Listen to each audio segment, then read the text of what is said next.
Hey, this is Emily at Oz Inflatable Kayaks. Here we have the Quest Tandem and the Odyssey Tandem, both awesome inflatable kayaks from Jaspara, but they are different. And I'm going to help you understand which one is right for you.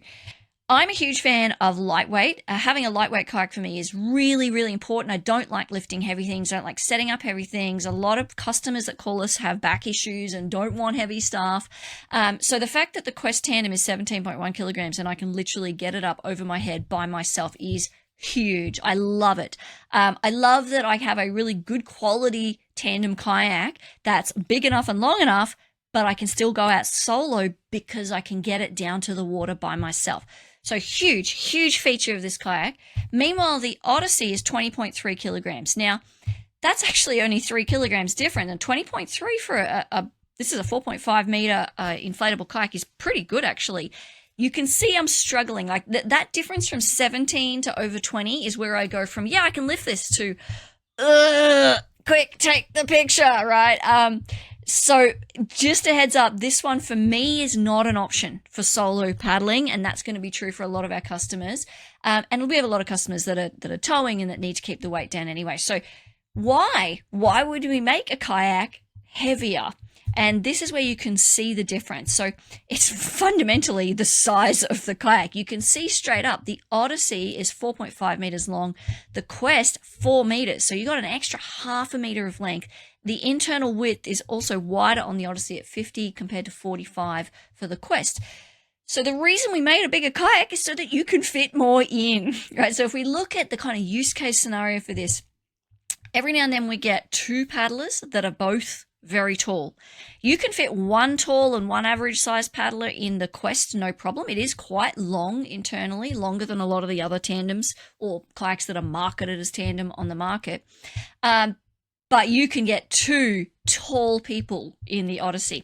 The other thing we get a lot of is people that just need to pack a lot of gear. So they're either going camping or they're two adults with two large dogs, for example, or one large, really large dog, or they're two adults with two kids. Now you can certainly take dogs and kids in the Quest's tandem, but you're looking at maybe one medium-sized dog, or maybe one kid or two very small kids. If you want it like the whole kit and caboodle, that's where you want that extra space in the Odyssey. Interestingly, the external width of the Odyssey is actually narrower than the external width of the Quest, and that's because the Quest has side tubes, whereas the Odyssey has drop stitch side chambers. So drop stitch is a chamber that's stitched top to bottom all the way through, and you inflate it to very high pressure and it becomes rigid. It's what they make inflatable stand-up paddleboards out of, if you can imagine all the weight on one spot and the board needing to stay flat. They both have drop stitch floors. So they both got excellent rigidity in the floor. But that rigidity in the side chamber of the Odyssey means that the overall structure of the kayak, and also the fact that it's got extra length, the overall structure is more rigid than the Quest. You can see Lee here is 97 kilograms at the time we took this photo. Absolutely no bending, no buckling, no creasing, nothing. The kayak is very well balanced in the water, and that's with me who's lighter in the front. Now you still get really good rigidity in the Quest, but we had to put Lee in the front. When we had Lee in the back, it was a little back weighted, if you know what I mean. The balance wasn't there. So it's not that you can't have a heavier person in the Quest Tandem. You have to be more careful about where they are. And the capacity is different. Okay, we've got an extra sort of 10 kilograms of individual paddler weight in the Odyssey and an extra 20 kilograms of capacity overall. So if you know that, at least one of you is quite heavy, that's where you'd be looking for the Odyssey for that extra rigidity. Now, normally a narrower kayak is easier to paddle because you're not sort of reaching so far over the side. In actual fact, with these kayaks, I prefer the paddling action in the Quest because the side tubes are lower. Now that height of side chamber, I tried to show it here. You've got much less height in the Quest than you do in the Odyssey. And you've got less length in the Quest. So the overall area above the surface is higher in the Odyssey. You're going to get more wind affected. Now, both of these kayaks have the awesome drop stitch keel system. I'll mention that a little bit later. But so they both track really, really nicely. So in the wind, they will hold their line directionally, but you're going to get slowed down more or blown more in the Odyssey.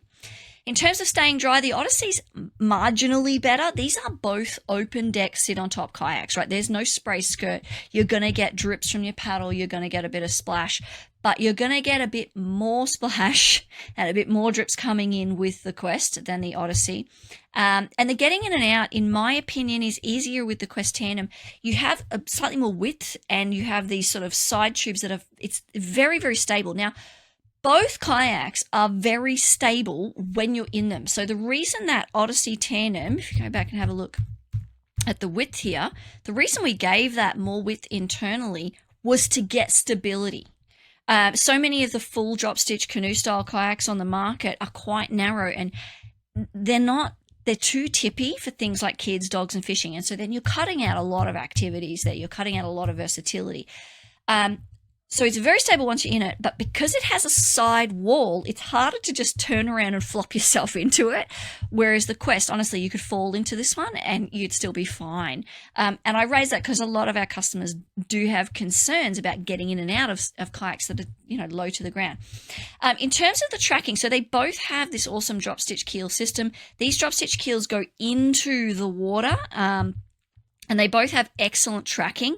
You typically, for a longer, more rigid kayak, get slightly better tracking. So that would be the Odyssey than the Quest. But the Quest, if you look at the Quest tracking, it's remarkable. And neither of these are using fins. So they're both excellent tracking. You can see there's hardly any waggle at all. In terms of speed, very similar. The Quest would have it slightly because it's lighter, and this matters more in the solo configuration. You personally, as one person trying to get 20 kilograms moving, it's going to take a bit to get that momentum going, more so than the 17 kilograms in the Quest. But both excellent for speed, both excellent for tracking. For me personally, that wouldn't actually be a decision point. Now, in terms of setup, the Odyssey has more air, both because it's bigger and because the drop stitch side chambers are higher pressure than the side tube. So it's 8.5 minutes for the Odyssey, 6 minutes for the Quest. In both cases, get a 12-volt pump, get an electric pump. It's going to make it easier. For me, 2.5 minutes probably wouldn't be a decision factor, but I like to mention it because for some people, that's make or break. And this is how I would make that decision process to sort of sum up. I would start with the Quest because a lighter kayak is always better, right? Unless both of you are very tall, and then you need to look to the Odyssey, or unless at least one of you is very wide or very heavy, in which case you're going to get better rigidity and more space in the Odyssey. And unless you want to fit a lot in, say kids, dogs, gear, all of that stuff, you simply have more space in the Odyssey. And one thing I will say, and I've got to move my face out of the way, for solo use, like if you know that if you're a couple looking at this and you know that one of you is going to like paddling more than the other and want to go out more than the other, even if, you're very tall, all of this stuff, I would still strongly urge you to look at the Quest. That 20 kilograms for the Odyssey is just a little heavy for most people, for one person to get down to the water. Now, both of these kayaks come with the beautiful Rubik's seat from Jaspara. It's got the removable cushion in the bum pad. It's got the extra stiffening in the back, the 2 adjustment points, the high D-ring, so you're getting pulled forwards, not pulled down. They both got the little D-ring in the middle for your paddle leash.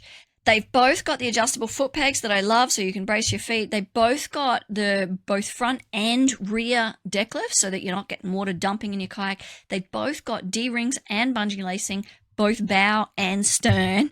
And they've both got the fin box. You do not need to use the fin for either of these kayaks, but it allows you to put on a fin box propeller, which is heaps of fun. They've both got the reinforcement on the bow and the stern. They both use really high quality, very thick, non-stretchy PVC tarpaulin. They're both made by the same team who have really good workmanship, really take care in the products. They're both high quality products. They sit inflated for 7 days. You can see the Odysseys sitting at the back there. Again, I would look at, do you want something lighter? Get the Quest. Do you need something really big? Get the Odyssey. But if you have any further questions about whether the Quest or the Odyssey Tandem Inflatable Kayaks are best for you, please get in touch. This is Emily at Oz Inflatable Kayaks.